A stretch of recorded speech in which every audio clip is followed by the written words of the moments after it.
So in terms of Chișinău and urban development, there's a lot of opportunities here, I believe. And one, I think, was mentioned earlier in terms of food and wine, because Chișinău doesn't just have the traditional Moldovan dishes, they also have these fusion restaurants, haute cuisine, where people can really get the diversity of, you know, the fresh ingredients from Moldovan soil. The soil is rich, the food is really incredible, but mixed with these different flavors. And so you get both the traditional, you get the haute cuisine.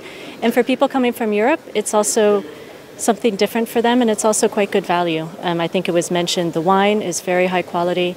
And also I think in Chișinău people have the opportunity to see culture. You have the traditional culture in terms of the ballet, the museums, but I also think there's a lot happening here in festivals and the creative industry and art and design, and I think that will be taking more of a stronger presence in Chișinău's urban tourism development.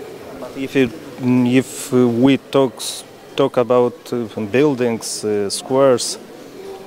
Oh, so in terms of the infrastructure, the assets, the center of town has a lot of, you know, beautiful buildings, and it is this interesting mix because you do have the Soviet history, but you also have there's new, let's say, modern buildings that are coming. And there will be an opportunity, and I think there will be investment to actually preserve some of the more traditional and historic places and kind of bring that story and bring those places to life. Like I think in the St.